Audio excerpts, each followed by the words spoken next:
Plusieurs groupes s'observent, se demandant « N'a-t-on pas déjà dit il y a 3 ans qu'on tuait pour ça ?» Elle n'écoute pas.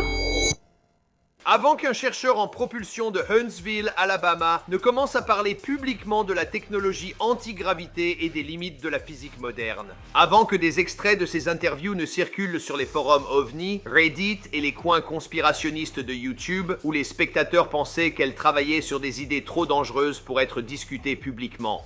Avant qu'Amy Eskridge ne déclare qu'elle était surveillée, que ses communications étaient perturbées et que des gens la surveillaient alors que sa visibilité en ligne continuait de croître. Et avant que sa mort, à seulement 34 ans, ne déclenche des vagues de spéculation sur Internet. À une époque où le public, la fascination autour de la divulgation des ovnis, des scientifiques disparus et des technologies aérospatiales secrètes, atteignait déjà son paroxysme. Parce que dernièrement, les communautés en ligne sont devenues obsédées par les affirmations concernant plusieurs scientifiques, chercheurs en aérospatial et personnalités liées aux renseignements qui seraient morts ou auraient disparu dans des circonstances mystérieuses. Cela survient alors que Washington subit des pressions sur les audiences, sur la divulgation des ovnis, les témoignages de lanceurs d'alerte et les allégations sur des programmes aérospatiaux classifiés. Alors que Hollywood lui-même, semble s'inviter directement dans le débat avec Disclosure Day. Le prochain thriller OVNI de Steven Spielberg, axé sur les secrets gouvernementaux et la révélation extraterrestre, sortira bientôt au cinéma. Pour être clair et...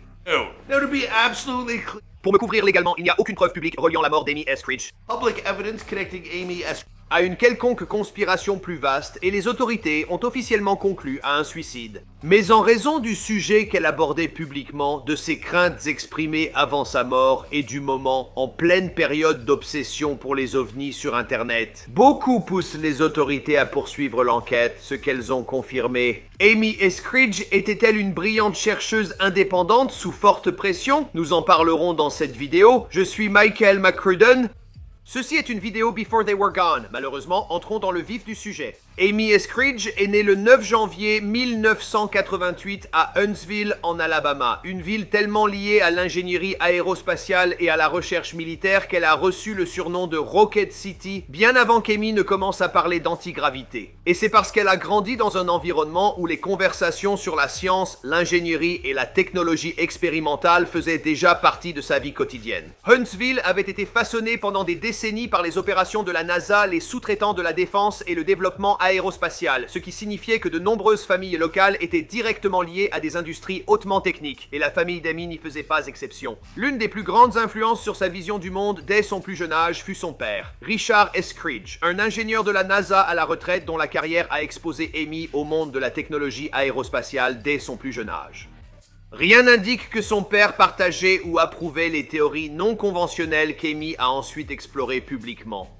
Grandir auprès de quelqu'un lié à l'ingénierie de la NASA, cela a clairement contribué à façonner sa vision de la science et des possibilités technologiques. Enfant, Amy aurait acquis la réputation d'être extrêmement curieuse et profondément concentrée sur des idées que la plupart des gens ignoraient ou rejetaient complètement. Plutôt que de s'intéresser aux centres d'intérêt classiques ou de suivre un parcours académique traditionnel, elle s'est passionnée pour les limites de la physique moderne et la possibilité que la compréhension humaine de la propulsion restait incomplète. Cette curiosité l'avait menée vers des concepts de propulsion avancés, dont des théories sur l'antigravité, la propulsion par carburant et la recherche sur des énergies non conventionnelles. Contrairement aux chercheurs aérospatiaux traditionnels liés aux grandes universités ou aux institutions soutenues par le gouvernement, Amy finirait par se forger une réputation à travers des cercles de recherche indépendants et des communautés scientifiques alternatives opérant en dehors des cadres académiques traditionnels. Elle s'est associée à l'Institute for Exotic Science, une organisation indépendante axée sur des approches non conventionnelles des systèmes de propulsion et des concepts énergétiques expérimentaux. Son travail l'avait intégré à des communautés de chercheurs, ingénieurs et passionnés, certes de niche mais en essor, attirés par les technologies aérospatiales de prochaine génération et les systèmes de propulsion souvent jugés marginaux. Ce qui faisait ressortir Amy, ce n'était pas seulement les sujets qu'elle abordait, mais aussi la manière dont elle en parlait lors des interviews et des apparitions publiques. Elle évoquait la manipulation de l'énergie par effet de champ et des systèmes de propulsion susceptibles de surpasser la technologie à carburant. En résumé, Bob Lazar. Bien que ces concepts soient très controversés et rejetés par la physique dominante, Amy ne les présentait pas comme de simples théories du complot trouvées en ligne. Elle les décrivait comme des problèmes scientifiques pouvant être résolus par l'expérimentation et l'ingénierie. Maintenant que sa visibilité en ligne augmentait, des extraits des interviews d'Amy ont commencé à circuler dans les communautés ufologiques, les forums de sciences alternatives et sur les réseaux sociaux où les publics étaient déjà fascinés par les théories aérospatiales avancées et les phénomènes aériens non identifiés. En s'impliquant davantage dans la recherche indépendante sur la propulsion, Amy a commencé à évoquer publiquement des idées que peu de chercheurs aborderaient. Notamment des concepts liés à l'antigravité, à la propulsion à carburant et à la possibilité que la technologie aérospatiale moderne, Aerospace Technology, avait atteint une impasse. Maintenant, elle parlait des systèmes de propulsion comme s'il s'agissait de problèmes d'ingénierie actifs déjà en voie d'application concrète, plutôt que de concepts de science-fiction lointains. Lors des interviews, elle évoquait les limites de la physique, les modèles d'ingénierie et les alternatives de propulsion, convaincue que des avancées majeures étaient possibles de son vivant. Pour le grand public, ces discussions semblaient impossibles, mais dans les milieux ufologiques, technologiques et de sciences alternatives, leurs interviews se sont vite répandues. À mesure que ces extraits circulaient de plus en plus en ligne, Amy a commencé à se constituer un public composé de personnes fascinées par les théories aérospatiales avancées, les phénomènes aériens non identifiés et la possibilité que des percées technologiques cachées existaient déjà à huis clos. Certains spectateurs la voyaient comme une chercheuse intelligente repoussant les limites de la science reconnue. D'autres la considéraient comme quelqu'un s'aventurant dangereusement loin dans le domaine de la spéculation. Dans tous les cas, les gens prêtaient attention à ce qu'elle disait et elle donnait l'impression de vraiment croire que des pièces du puzzle manquaient déjà. Mais avec le temps, le ton autour des apparitions publiques d'Amy a commencé à changer.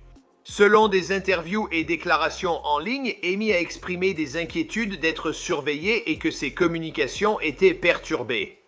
Et que certains aspects de son travail, attiraient une attention indésirable. Amy a également commencé à parler plus ouvertement du stress personnel et de la peur liée à sa visibilité en ligne.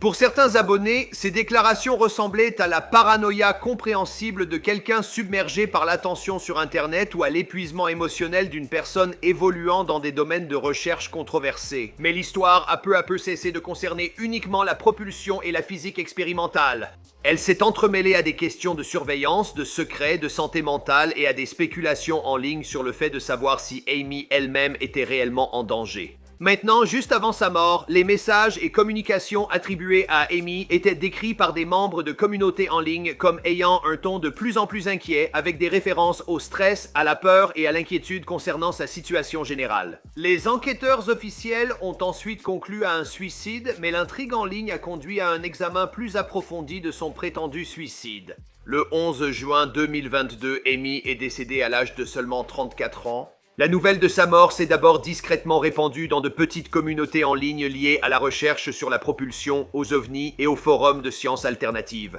Autrement dit, avant que cela n'attire l'attention sur YouTube, Reddit et les réseaux sociaux. Amy ayant déjà évoqué publiquement ses craintes sur la surveillance et mentionné un homme en train de changer une plaque d'immatriculation devant son appartement, la fille soupçonnait que des gens traînaient devant chez elle, surveillaient ses activités en ligne et remarquaient des comportements étranges de son ordinateur. Bien que les spéculations aient ensuite explosé en ligne, la position officielle sur la cause du décès restait claire. Il disait, affaire classée, cette femme s'est suicidée, mais personne n'y croit vraiment. Pour les partisans ayant suivi de près les recherches d'Amy, sa mort était troublante car ils la voyaient comme une passionnée poursuivant des idées dont elle croyait sincèrement qu'elles pourraient changer l'avenir de la propulsion.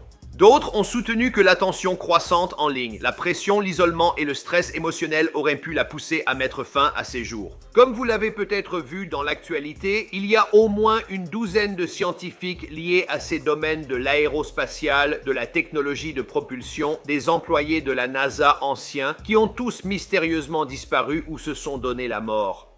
L'affaire s'est clairement compliquée car avec autant de coïncidences ou, vous savez, de décès inexpliqués, il devient difficile de cacher ces informations et les gens exigent des réponses. Il faut reconnaître que le timing est vraiment étrange. Je veux dire, Steven Spielberg, il a sorti E.T. dans le passé et de nombreux films dont certains disent qu'ils révèlent qu'il a travaillé avec les autorités pour nous divulguer des informations depuis le début. Ensuite, on a eu Donald Trump qui a finalement ouvert certains dossiers. Et ce que nous avons vu ce week-end n'était que la première étape sur 3. Lentement mais sûrement, le monde prend conscience qu'il existe bel et bien des objets volants non identifiés ou PAN qui viennent ici depuis au moins les années 60. Donc, avec ces personnes qui disparaissent maintenant alors qu'elles avaient une voix que les autres ne pouvaient plus ignorer, alors qu'elles disaient la vérité depuis le début, n'est-ce pas un peu étrange qu'elles doivent disparaître ou se suicider au moment où c'est leur grand moment ? N'est-ce pas? Je parle sans filtre, ma chaîne YouTube risque la fermeture. Je pourrais même être enlevé par des extraterrestres si je continue. Je vais donc conclure ici, mais votre serviteur... Mac Crudden est un grand fan d'OVNI. Dulce, Nouveau-Mexique. Je fais des recherches sur ce sujet depuis des années. J'ai même réalisé un épisode de Avant qu'il soit célèbre sur la zone 51 il y a quelques années. Bref les gars, dites-moi ce que vous pensez de tout ça et on se retrouve dans une prochaine vidéo. I know they waiting on me. I know they waiting on